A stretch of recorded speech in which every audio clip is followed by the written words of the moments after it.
சென்னை கலைவாணர் அரங்கில் 3 ஆண்டுகளுக்கான கலைமாமணி விருது வழங்கும் விழா தொடங்கியுள்ளது. நேரலை காட்சிகளை பார்க்கலாம். இந்த நிகழ்ச்சி நடந்து கொண்டிருக்கக்கூடிய இந்த அரங்கத்திற்கு கலைவாணர் அரங்கம் என்று பெயர் சூட்டியரும் டாக்டர் கலைஞர் அவர்கள்தான். அதேபோல் ஆரம்பத்தில் கலா சிகாமணி என்ற பெயரில் தான் இந்த விருதுகள் வழங்கப்பட்டன. அதை கலைஞர் அவர்கள் தான் பெயர் மாற்றம் செய்து கலை மாமணி விருது என்று அறிவித்தார். 1967 ஆண்டு 1967 கலைஞர் அவர்களே இந்த கலைமாமணி விருதுக்கு தேர்வு செய்யப்பட்டார். அதாவது சிறந்த வசனகர்த்தாவாக அவர் தேர்வு செய்யப்பட்டார். அப்பொழுது அவர் முதலமைச்சராக இருந்தவர் பேரறிஞர் அண்ணா அவர்கள். கலைஞர் அவர்கள் பொதுப்பணித்துறை அமைச்சராக இருந்தார்.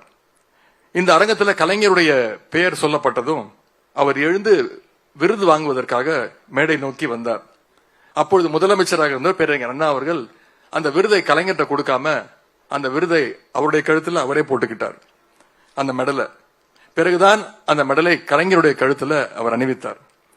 கலைமாமணி விருது பெறுவதால் கலைஞர் அவர்களுக்கு கிடைத்த பெருமையை தனக்கு கிடைத்த பெருமையாக கொண்டாடினார் பேரறிஞர் அண்ணா அவர்கள்.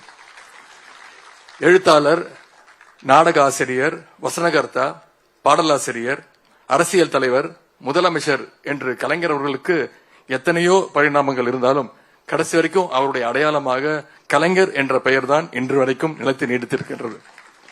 இங்கே விருதுகளை பெறவிருக்கின்ற கலைஞர்களுக்கு ஒன்றை சொல்லிக்கொள்ள நான் விரும்புகின்றேன்.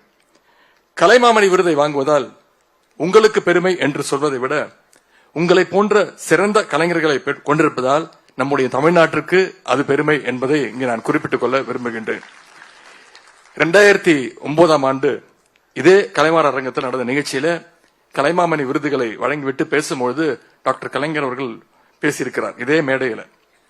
நீங்கள் தேசிய விருதுகளை வாங்கலாம், சர்வதேச விருது பெறலாம், ஆனால் எந்த விருதாக இருந்தாலும் ஒரு தாயினுடைய முத்தத்திற்கு அது ஈடாகாது. இந்த கலைமாமணி விருது என்பது அந்த தாயின் முத்தத்திற்கு ஈடானது என்று கலைஞர் அவர்கள் சொல்லியிருக்கின்றார்.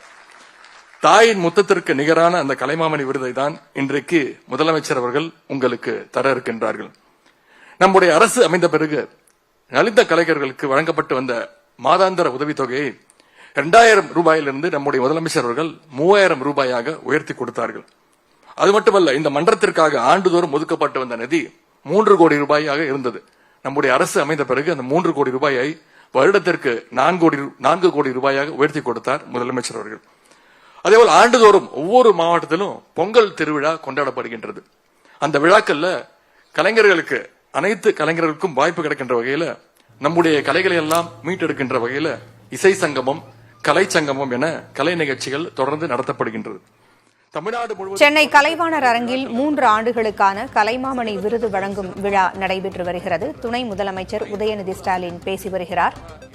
இந்த கலைமாமணி விருதை பெற்றவர்களினுடைய பெருமைகளையும் இந்த விருதினுடைய சிறப்புகளையும் திமுக அரசு கலைஞர்களையும் கலைகளையும் மதிக்கின்ற பாங்கு குறித்தும் அவர் பேசி வருகிறார். விவரங்களை பின்னர் பார்க்கலாம்.